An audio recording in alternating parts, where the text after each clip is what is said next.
It's Craig with your Cranky Craig movie review. Okay, I'm going to talk about a really hot horror film that just came out last week, Longlegs. Horror isn't really my genre, but this film is getting a ton of buzz. It's written and directed by Oz Perkins, and in case you don't know, Oz Perkins is Anthony Perkins' son. And if you don't know who Anthony Perkins is, he starred in the greatest horror film of all time, Psycho. So this is a legacy for this guy.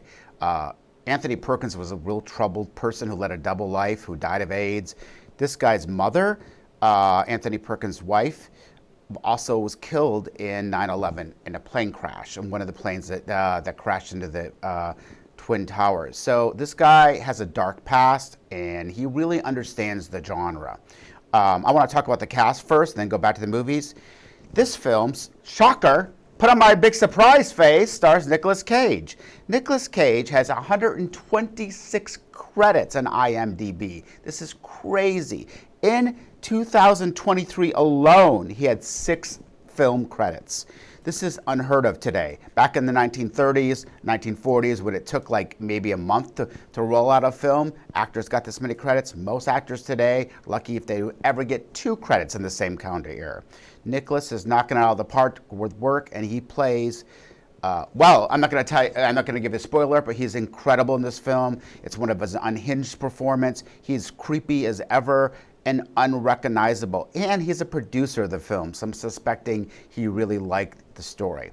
The other members of the cast are Blair Underwood, who's also been around for a really long time. Blair Underwood's voice is so deep in this movie. I feel like he got a shot of testosterone right before they started shooting. It's a little bit affected. I don't know what's going on with Blair. Good performance, nothing to write home about. Alicia Witt, who is also an interesting actress who has 91 credits and is not even 50 years old, is in this film as well. She plays a creepy mother. The creepy mother theme, going back to Psycho, works really well here. This film stars Mika Monroe, who is pretty young and is sort of getting to be a scream queen herself, following the footsteps of Janet Leigh and Jamie Lee Curtis. She's knocking up a lot of horror film credits. Obviously, everyone in this film digs the genre, and they know they got a good project going on here. This film has an oppressive fear, okay, suddenly I can't talk. Oppressive feel. You know why? Because it's almost time for a cocktail. It has an atmospheric power that is really important to the genre. It's being touted as the best serial killer movie since Silence of the Lambs. It has a lot of Silence of the Lamb tropes, including a young female protagonist who's driving the action. It is really creepy, but it's also a mystery. There's a lot to unpack here. There's a lot of clues throughout. Keep your eyes open for the visual clues, because they're going to lead you in the right direction.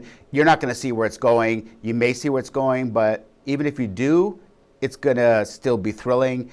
I really recommend this film. If you are a horror film fanatic, it's a must. If you like good movies and don't love horror films, I still think you'll really like it. It really works.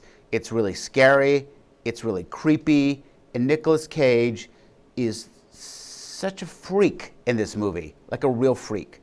And that's not a surprise.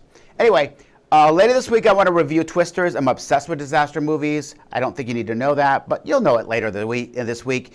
Log on to, what am I saying?